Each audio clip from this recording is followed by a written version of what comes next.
There's something haunting about feeling lonely while sitting right next to the person who once promised to love you forever. I'm Amelia. I'm 32 years old.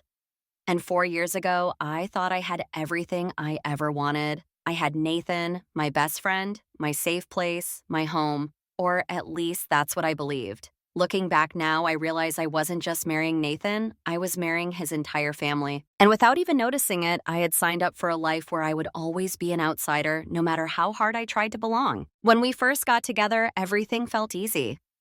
Nathan was kind, funny, the kind of man who made you feel like the center of his universe. His mother, Sharon, welcomed me with open arms. Too open, maybe? She gushed about how lucky Nathan was to have found me. She called me the perfect addition to their family. At first, it felt warm, comforting. I told myself it was just excitement that she was happy. Her son had found someone who loved him. But deep down, there was a tightness I didn't want to look at, a strange kind of appraisal in her compliments, like she was cataloging me, adding up what I could bring to their family table. I should have trusted that feeling. You see, my background is comfortable. My family isn't flashy, but I grew up never having to worry about rent or groceries. Vacations meant white sand beaches, not budget road trips. I worked hard, built my own career, paid my own bills because I never wanted to be the girl who coasted on family money. But the second Sharon found out where I came from, the air around her shifted. Suddenly, I wasn't just Amelia anymore. I was Amelia the rich girl, and she never let me forget it. At first, it was subtle little jokes over dinner. Bet you grew up with a personal chef, huh? I guess budgeting's not really your strong suit.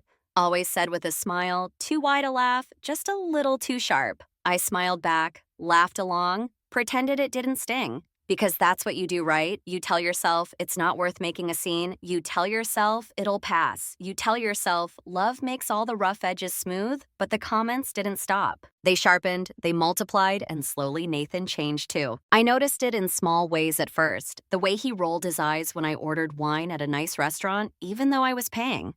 The way he brushed off my work achievements like they didn't matter. The way he started making jokes about how easy my life must have been.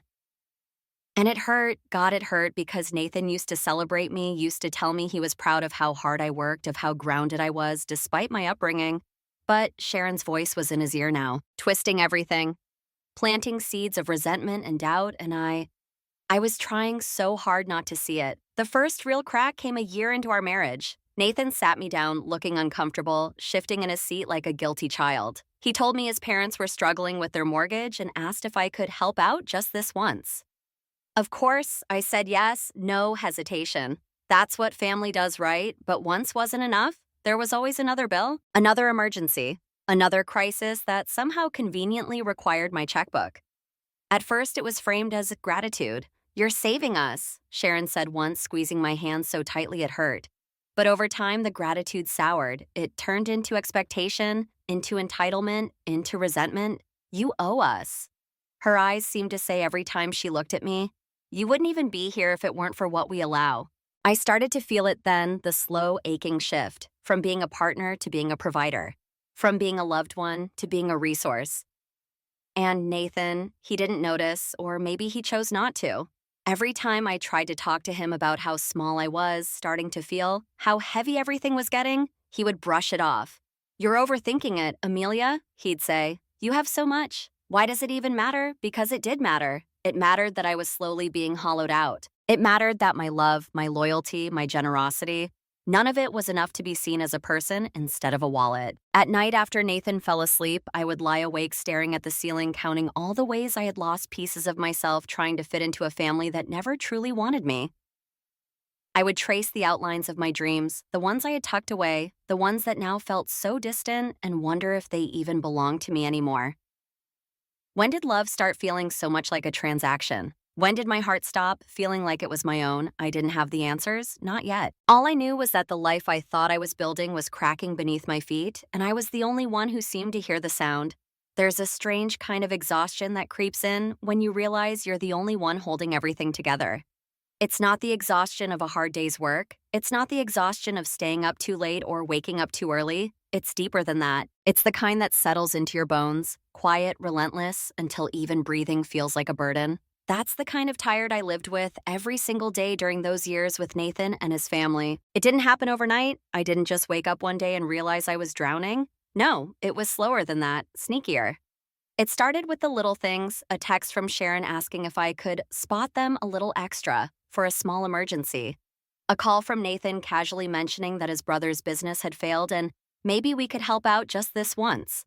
Always framed as temporary, always framed as no big deal, and at first it really wasn't. I told myself, it's just money. Money comes and goes, family is forever. But every time I said yes, a tiny piece of me chipped away and they didn't notice. Or maybe they noticed and just didn't care. I remember one afternoon standing at the kitchen counter paying bills while Nathan watched TV. I had just wired money to Sharon to cover her car repairs, the third urgent expense that month. And as I closed my laptop, Nathan glanced over at me and said almost lazily, "You're lucky, Amelia. Not everyone has the kind of cushion you do. You should be more grateful you can help." Grateful, like I should feel grateful to be taken advantage of. I stared at him, waiting, hoping for a flicker of understanding, a glimmer of the man I once knew. But he just turned back to the TV like the conversation was over. And in a way, maybe it was. The thing about giving and giving and giving is that eventually you start to wonder if there's anything left of you that wasn't handed away.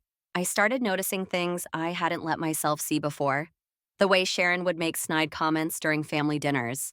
Must be nice not having to worry about silly little things like grocery budgets, she'd say with a tight smile, her voice loud enough for everyone to hear. The way Nathan's brother would roll his eyes whenever I talked about my work like nothing I accomplished mattered because of where I came from. The way even Nathan himself would sometimes talk about me like I was separate. Not his Amelia, just the one with money. The golden ticket they all clung to when things got tough. And the worst part, I let it happen. I stayed silent. I swallowed my pride. I convinced myself that love meant sacrifice, and sacrifice meant acceptance. If I just loved harder, gave more, stayed quieter, maybe they would finally see me as one of them. Maybe they would finally love me for who I was, not for what I could give. But every check I wrote was like a shovel full of dirt, burying me deeper in a life that wasn't mine. I wasn't a wife anymore. I was a bank account with a smile. A walking, talking lifeline they felt entitled to pull whenever they pleased. Sometimes late at night, after Nathan had fallen asleep, I would walk barefoot through the house, touch the walls, trace the seams of the life we had built. The house was beautiful on the surface. Warm lighting, perfect furniture, photos of smiling faces lining the halls. But beneath it all, I could feel the cracks. Hairline fractures spreading slowly through everything we had tried to build. And no matter how tightly I wrapped my arms around it, no matter how many times I whispered, "It's okay, this is normal, you're lucky to have this," I couldn't stop the foundation from crumbling. I started dreaming of escape without even meaning to. Daydreams of tiny apartments with secondhand furniture where no one knew my name, imagining booking a one-way flight to somewhere warm and forgetting every debt I had ever been guilted into paying. Fantasies where I wasn't the one carrying everyone else's weight on my back. At first, the dream scared me. I wasn't that kind of person. I told myself I didn't run away. I didn't quit. I stayed. I fought. I belonged. But the dreams kept coming anyway. Soft at first, then louder, then insistent. And deep down, I knew. It wasn't just about the money anymore. It was about survival. I wasn't living. I was enduring. And no matter how much I wanted to pretend otherwise, I was losing pieces of myself faster than I could glue them back together. Christmas was always supposed to feel magical. Warm lights, soft laughter, the smell of cinnamon and pine lingering in the air. A night where for just a little while, everything felt safe. But that night as I sat stiffly on Sharon's living room couch, I realized Christmas could also feel like a battlefield. Polite smiles, hiding knives, laughter, masking landmines, and I was the only one without armor. The room sparkled with decorations, every surface glittered with gold and red. The scent of Sharon's famous cinnamon rolls drifted through the air, too sweet, too heavy. Nathan sat beside me laughing with his brother, oblivious. The gift exchange began, and for a few minutes I let myself pretend. Pretend that tonight would be different. Pretend that maybe, just maybe, I would be seen, acknowledged. But as the gifts were passed around to Nathan, to his brother, to Sharon, even to the youngest grandkids, the truth settled over me like a winter frost. There was nothing for me, no small box, no hastily wrapped token, nothing, not even a card. I could feel Sharon's gaze on me before I heard her voice. "Oh dear," she said, feigning shock, her hand fluttering dramatically to her chest. "Did we forget someone?" The laughter that followed wasn't cruel in the obvious way. It was worse. It was casual, dismissive, like I wasn't even worth the effort of pretending. Nathan chuckled along, not even glancing at me, and something inside me, something fragile that I had been clutching onto for far too long, snapped. But I didn't cry, I didn't storm out, I didn't beg for scraps of kindness from people who had made it abundantly clear they would never offer them. Instead, I smiled, slow and steady, because for once, I wasn't empty-handed either. I had come prepared. I reached into my purse and pulled out a small, neatly sealed envelope. It looked so innocuous, so harmless. I stood up, my heels clicking softly against the polished hardwood floor, and walked over to Sharon. I handed her the envelope with both hands. A picture of politeness. She hesitated, then opened it, and as her eyes scanned the paper inside the formal, undeniable notice that I would no longer be covering their mortgage, the blood drained from her face. The room fell silent, the kind of silence that only happens right before a bomb goes off. Nathan leaned over her shoulder, reading, his face contorted, confused, then panicked. "Amelia," he said in a sharp whisper, "what is this?"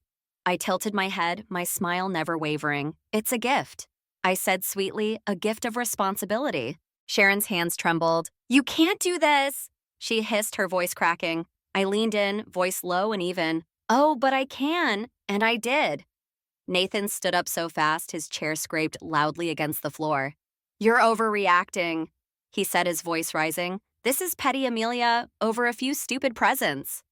I let out a soft, humorless laugh. "It's not about the presents, Nathan. It's about 4 years of being treated like a walking ATM, like a convenient safety net no one respected." I glanced around the room, at the decorated tree, at the stunned faces, at the life I had tried so hard to be part of. "You all made it clear tonight exactly where I stand in this family," I said, "so I'm making it clear where you stand with me." Sharon sputtered, "You're selfish. You think this makes you better than us." I shrugged. "No, it just makes me free." I turned to Nathan one last time. His face was a mixture of fury and desperation, but I didn't feel the pull to fix him anymore. Not tonight. "Good luck, Nathan," I said quietly. "Good luck to all of you." I grabbed my coat, wrapped it tightly around myself, and walked out the door into the cold, crisp night. Behind me, I could hear the chaos erupting. Raised voices, angry footsteps, but none of it touched me, not anymore. The night air stung my cheeks, but it felt clean, pure alive. I slid into my car, started the engine, and drove away without looking back, and as the house grew smaller in my rearview mirror, I realized something profound. I hadn't lost anything tonight. I had finally set myself free. The drive home that night felt both impossibly long and strangely short. The roads were empty, lit only by the soft yellow glow of scattered streetlights. Snow flurries danced in the beams of my headlights, swirling like tiny ghosts. It should have felt sad, lonely, empty, but instead, it felt clean, like every mile I put between myself and that house was a mile closer to finding myself again. I pulled into the driveway, shut off the car, and sat there for a moment, breathing in the silence. Inside the house, the Christmas lights I'd strung weeks ago blinked gently against the windows. They looked different now, not festive, but almost solemn, like little beacons marking the end of an era. I stepped inside, kicked off my boots, and wrapped my arms around myself, feeling the cold soak into my bones. I wasn't shivering, I wasn't crying, I was just still. I had barely poured myself a glass of wine when the front door slammed open. Nathan. His cheeks were flushed from the cold, but his anger burned even hotter. He stormed into the living room, fists clenched, shoulders tense. "What the hell, Amelia?" he snapped. "You humiliated me. You humiliated my family." I took a slow sip of wine before setting the glass down carefully. I wasn't going to yell. I wasn't going to cry. I was done giving him my energy. "I didn't humiliate anyone," I said, my voice calm and low. "I just stopped letting you humiliate me." Nathan's eyes widened, caught off guard by my even tone. He opened his mouth to argue, but I cut him off with a look. "You think tonight was about presents?" I continued. "You think I walked out because I didn't get a gift?" I laughed soft and sad. "It's not about Christmas, Nathan. It never was. It's about 4 years of being invisible, 4 years of being used." He started pacing, running his hands through his hair in frustration. "You're blowing this out of proportion," he muttered. "You're being dramatic." There it was again, the same dismissal I had heard 1,000 times before, the same casual cruelty disguised as concern. I crossed my arms, planting my feet firmly. "I'm not being dramatic, Nathan. I'm being honest. Maybe for the first time in years." He stopped pacing, staring at me like he didn't recognize the woman standing in front of him. And maybe he didn't, because the woman he knew, the woman who stayed silent, who swallowed her pride, who paid the bills and bit her tongue, she was gone. "You're leaving over money," he said bitterly. "You're throwing away everything over a few mortgage payments." I shook my head slowly. It was never about the money. I took a deep breath, feeling the words settle heavy on my tongue. It was about the way you made me feel like I didn't matter unless I was handing over a check.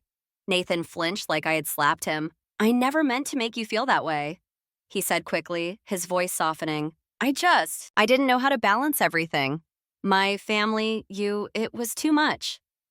I nodded, feeling a strange aching sympathy for him. I believed he didn't mean to hurt me, but intentions didn't erase impact, and love without respect wasn't love at all. We can fix this, he said, stepping closer. Let's take a break, cool off talk in a few days. A break as if time alone could somehow undo the years of slow erosion, as if space could patch over cracks that had splintered the foundation of everything we built. I shook my head, tears stinging my eyes but refusing to fall. I don't want a break, Nathan. I want a life where I'm not constantly fighting to be seen, and I don't think you can give me that. His face crumpled. I could see the panic rising in him, the fear of losing something he didn't know how to hold. But it was too late. Some things once broken can't be glued back together. Some things are better left shattered. I walked past him toward the stairs, feeling lighter with every step. Amelia, please, he called after me. We can figure this out. I paused at the top of the stairs, turning to look at him one last time. I spent 4 years trying to figure it out. Nathan, I said softly, and tonight I finally realized I'm not the problem. I turned away before he could respond, closed the bedroom door behind me with a quiet click, and for the first time in a long, long time, I slept peacefully. The first morning after Nathan was gone, the house felt unbearably quiet. No clinking of dishes, no low hum of his voice on the phone, no heavy footsteps echoing through the hallways, just silence, pure and absolute. I sat on the edge of my bed staring at the sunlight streaming through the window, and for the first time in years, I didn't feel like I was drowning. I felt free. The first few weeks were a strange mix of emotions, grief, relief, loneliness, liberation. Some mornings I woke up smiling, ready to take on the world. Others I lay curled under the covers, mourning the life I thought I was supposed to have. I cried in the grocery store once, standing in front of the oranges. Not because of the fruit, but because it suddenly hit me that no one was waiting for me to come home anymore. No one cared what time I walked through the door, and for a few minutes that loneliness felt unbearable. Heavy and thick and endless, but then it passed. Because loneliness, I realized, wasn't the worst thing in the world. It was staying somewhere you didn't belong. That was the real prison. Nathan tried reaching out at first. A text here, a voicemail there, little breadcrumbs he hoped I would follow back to him. He said he missed me, said he was sorry, said he could change, but every message sounded hollow, empty promises from a man who still didn't understand that loving someone isn't about what you take from them, it's about what you nurture in them. I didn't answer. Not because I hated him, but because I loved myself more. Slowly, I started stitching my life back together. I repainted the guest bedroom, donated the furniture we had picked out together, took down the wedding photos and replaced them with paintings I loved, pieces that felt like me. I reconnected with old friends, people I had slowly drifted away from while trying to fit into Nathan's world. I met new friends too, people who saw me for who I was, not what I could offer. I started therapy, even though it scared me. I took long walks by the river, breathing in the cold, clean air. I bought myself flowers every Sunday just because no one had to earn them, no one had to deserve them. They were simply mine. There were hard days, of course. Days when grief clung to me like a second skin, when memories blindsided me. A song on the radio, a familiar scent in a store, the echo of an inside joke long forgotten. But those moments became fewer, softer, less sharp around the edges. And eventually I realized something beautiful. Healing wasn't about erasing the past, it was about honoring it, learning from it, choosing not to carry its weight any longer. Months later, sitting on my balcony with a cup of coffee and a sleepy cat curled in my lap, I thought about that girl who once believed she could buy acceptance. Who thought if she just gave enough, loved enough, sacrificed enough, she would finally be worthy. I smiled gently at her. She didn't know better. She just wanted to be loved. And that was never a crime. But now I know real love doesn't make you smaller. It doesn't make you invisible. It doesn't come with conditions or price tags or silent resentment. Real love, the kind I'm still learning to give myself, is patient, kind, safe. Nathan and Sharon's world went on without me. The house I used to pay for was eventually foreclosed. Nathan moved back in with his brother for a while. Sharon blamed me loudly and publicly, but I didn't respond. Because their chaos wasn't mine to fix anymore. It never really was. I had spent too many years setting myself on fire to keep other people warm. Now I was learning how to stand in the sunlight without apology, and it was warm, so warm. If you were me, what would you have done? Would you have stayed and fought for scraps of affection? Would you have kept paying the bill for a family that never truly wanted you? Or would you, like me, have finally stood up, gathered what was left of your heart, and walked into the unknown alone but free? I'd love to hear your story because healing doesn't happen in silence. It happens when we speak, when we share, when we remind each other, you are not alone, you are worthy, and you are allowed to begin again.